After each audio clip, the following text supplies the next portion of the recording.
Hello, my fun friends. How are you today? I am doing well. My name is Amanda. This is the Amanda Made It podcast. I do share about all of my crafty stuff, knitting, crochet, spinning, weaving, processing wool, maybe some dyeing wool, maybe some sewing. I'm coming to you from Westerly, Rhode Island, where I live with my husband and our two kiddos. I am a stay-at-home mom currently, and that's who I am. If you would like to find me on Instagram, I am Amanda Made It FA for Fiber Arts. So today, rather than doing like a typical podcast sort of episode where I show you my makes and my whips and things like that, I thought I would go a little bit into talking about how I scour raw fleece. I did get my very first raw fleece in November of 2022, which was only like 2 months ago. And I quickly amassed quite a few more.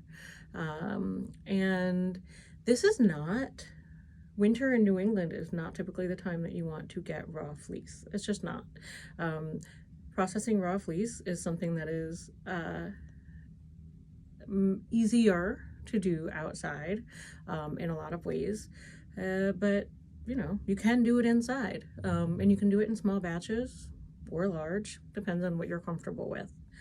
So I thought I'd just give you a quick rundown of how I do this, and just in case anybody's curious, yes, this is the Alpenglow sweater by Andrea Mowry. It is knit out of a bunch of stash yarns from Knit Crate and Knit Picks. So I think that's it for the intro. So we're going to go ahead and move on to scouring raw wool and what that entails. So there are some things that you want to have to scour raw wool in a timely and efficient manner. There is the process of suint, which is a way to scour raw wool. That is not something that I can do here until it is warmer out, and I will make a video on that then. But for that one, you don't need much other than a black box and some water. But for the scouring that I do currently, the first, it all depends on what you want to start with, really. Like, okay, you got to have some sort of fiber, wool, right? Without getting too much into the nuances of it, scouring is the action of removing the lanolin from the wool. It is not quite the same as just washing. Washing will remove, sweat, dirt, skin flakes, poop, urine, all that kind of stuff. Scouring will remove the lanolin itself, which is a waxy sort of substance secreted by the sheep's body to coat the wool and offer protective elements to them. So I am going to I still have like a ridiculous amount of poundage upstairs that needs to be scoured, but I just have this 1 pound of Icelandic lamb that I got from Forest Grove Farms in Canada through at Mel on Instagram, who I found through Tashi at Stitches and Starlight or Tangles and Starlight, depending on where you find her, YouTube or Instagram. I have already scoured up 1 pound of this, and it is so lovely. But I will go through my process in doing this. So you need wool,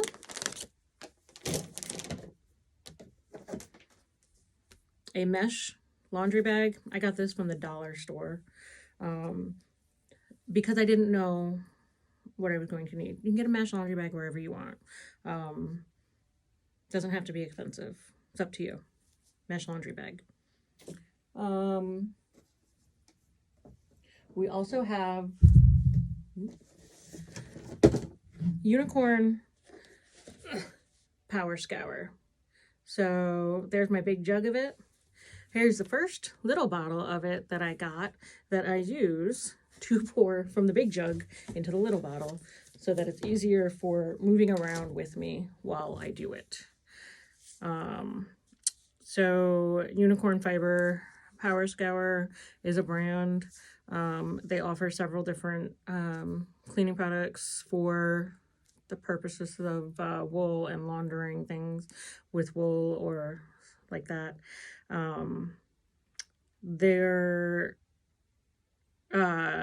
This Power Scour is scented. They do also have a Beyond Clean version, which is no scent added. There are people who use Blue Dawn dish detergent or the clear free clear dish detergents.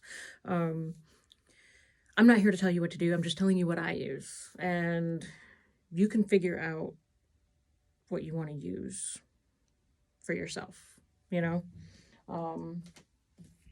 I do follow, or I have followed the book from Kamaj Fiber Arts about scouring.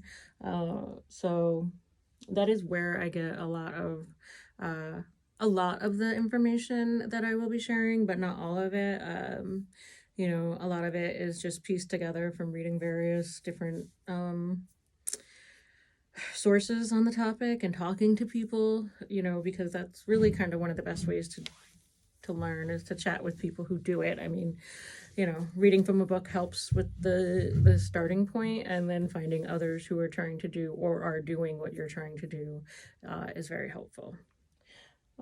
So a measuring spoon that you reserve for this purpose only. It's just helpful to just have one that's for your wool stuff, because for scouring, washing, all of that, like, it's just helpful. So that, also when working with raw wool, you want to have something to protect your hands. You also want to have a tetanus shot. I didn't know that when I first started doing this. I'm up to date on tetanus shots, but you know, like, again, that's up to your discretion. You know, there are times when I don't like wearing latex gloves or plastic gloves. I don't like having something between my hand. Don't feel like I can feel as well with those on. But in a matter of safety, you do have to consider that. So again, that's up to you. You can just wear your dishwashing gloves, you know, the yellow ones, or get some latex nitrile gloves. That's fine too. Or if you don't want to wear gloves, don't. Like, I'm not your mom. I'm not going to tell you what to do. And then the last thing that I use for doing small amounts of fleece, I do large amounts, like up to 4 pounds in my bathtub. I could probably do more if I really wanted to, but I right now stick to like 4 pounds. But the thing I have for doing 1 pound bits and samples and things is an old baby bathtub. So it collapses, like, it's collapsible. I used to bring it to the beach. A friend of mine gave it to me, and I just used it for the beach, and now my kids are big enough that I don't need to have this. But it's great because it does have a drain in the bottom, and it holds just the perfect amount of water to wash a pound. I could probably do 2 pounds in this if I really, really wanted to. But it's just easy to store and move around. So those are the tools and the things, the very, very basic things that you need. There are, of course, different people use tongs, potato mashers, spoons, things to push stuff around. You know, people separate locks out to put in baskets for very careful washing of very fine fleeces, things like that. That's all stuff that you have to figure out for yourself if that's what you want. And as you get further into processing fiber, you learn more with each time you do it. So something else I wanted to mention that I forgot to mention is the sorting part. Some people like to sort their fleece by what they think is, you know, to them is good wool versus less than good wool.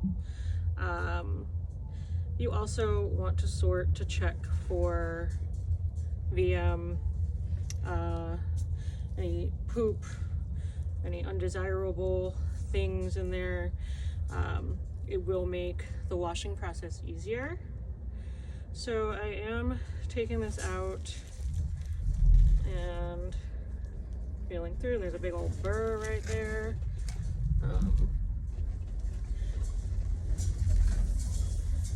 Just kind of chuck it outside.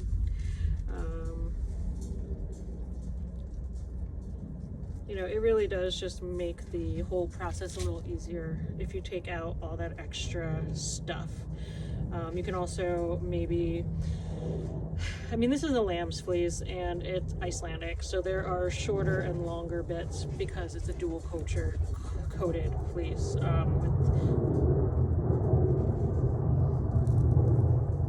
There's a plane.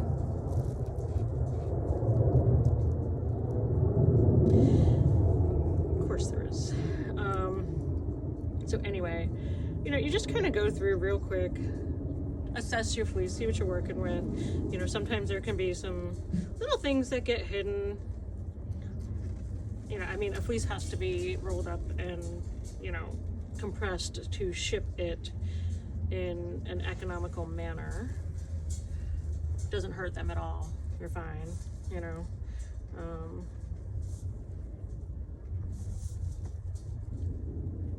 This is just such a nice fleece.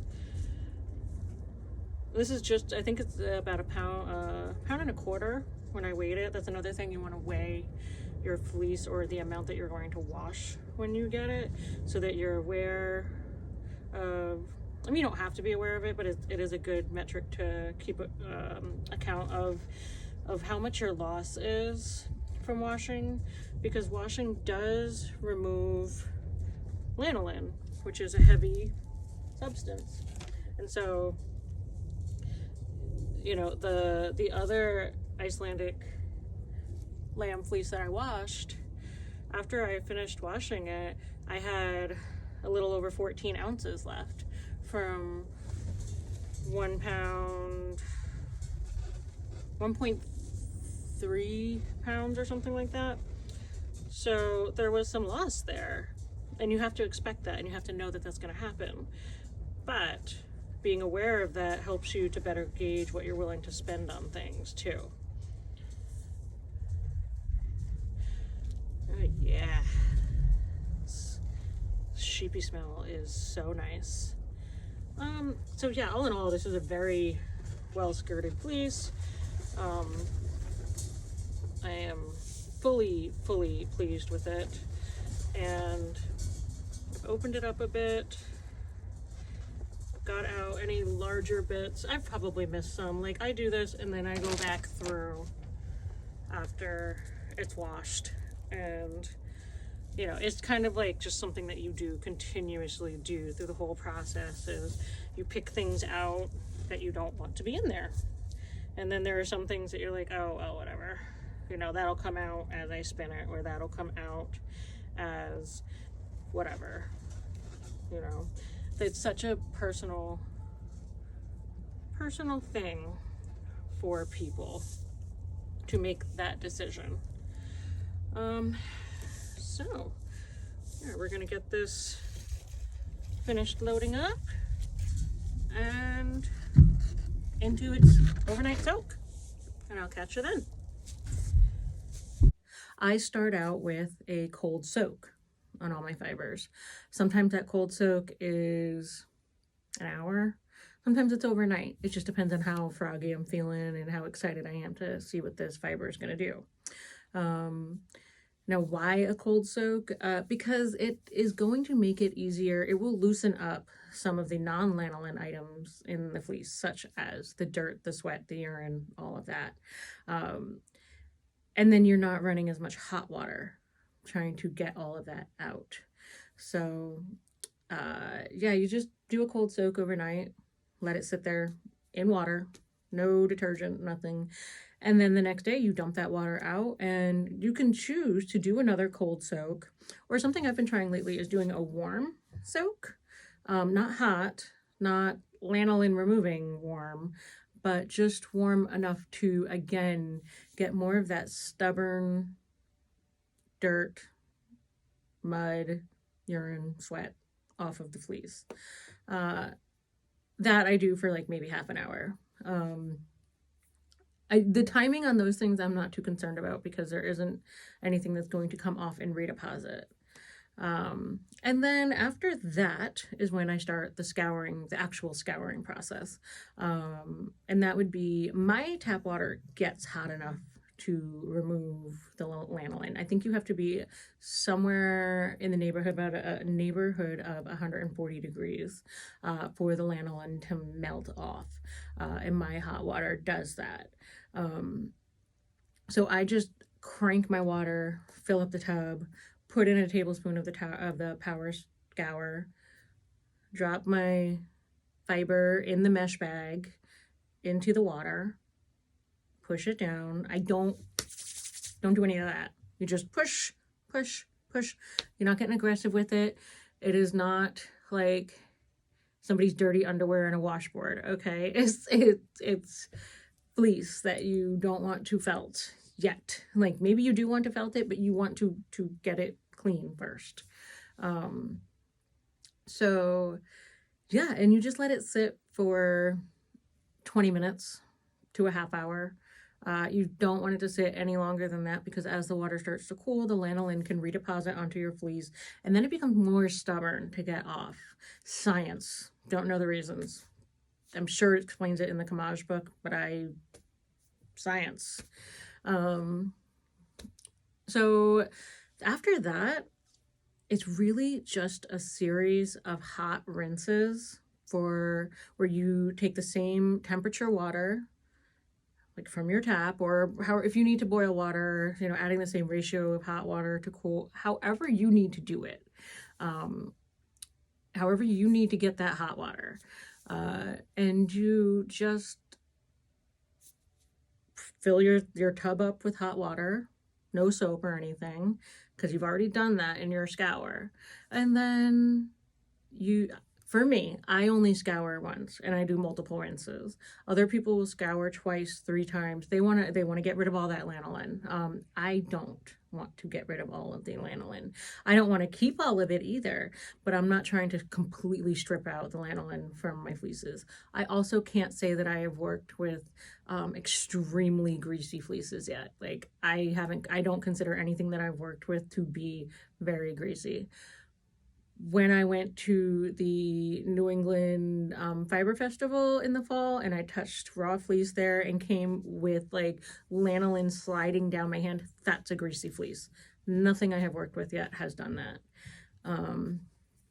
So yeah, it can take anywhere from maybe 2 to 5 hot rinses, depending on what you want, to get the rest of the stuff out of the wool. You are still rinsing out dirt, sweat, urine. You will see it in the water. And the way that you know that you're done with the rinsing is when you're done. Like, if you decide you're done and you don't want to deal with it anymore, you can be done with it. It's okay. Nobody's going to come and tell you you're a terrible person for that.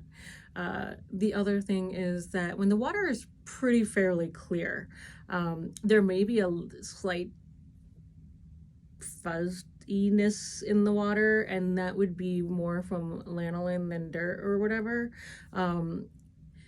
So like, that's okay. It's okay. And then you pull your wool out in the bag. You use the bag to pull the wool out, dump the water.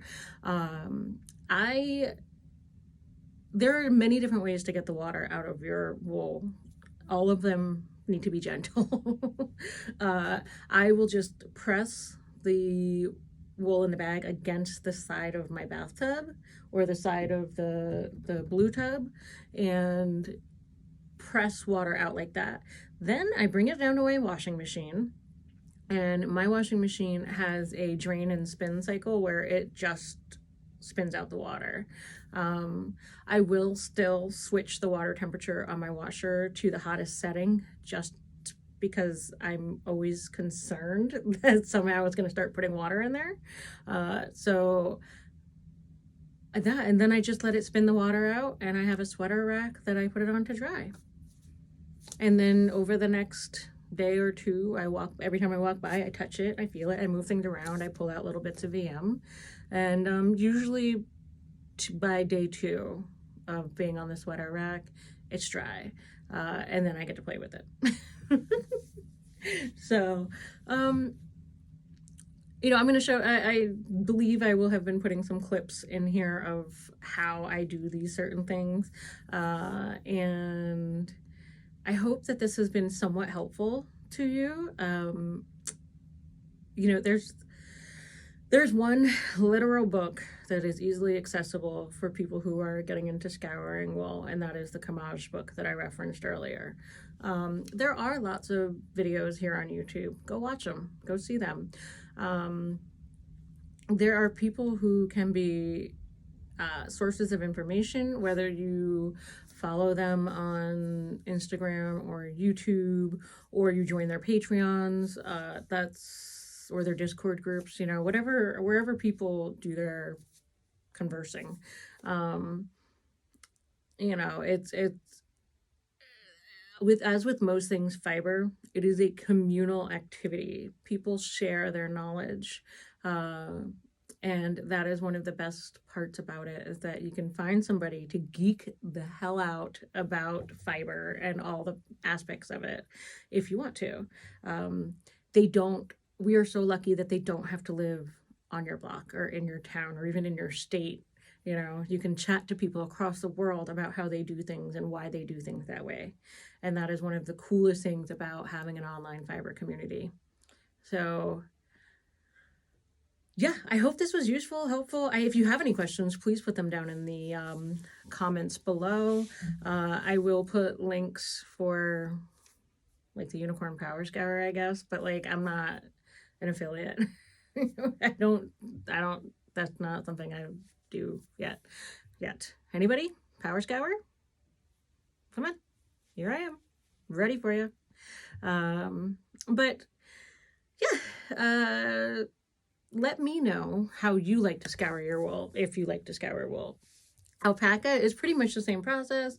It's just dustier, and I mean, there's some other things to think about, but you know, I would love to hear what you guys do to process your wool, and if you love it as much as I do, because wool is so fantastic. It really is. And on that note, I'm going to go ahead and say goodbye, and I am going to go get this started up, scouring or soaking. I'm going to get this soaking for its overnight soak, and then, yeah, I'll chat with you guys later. Bye.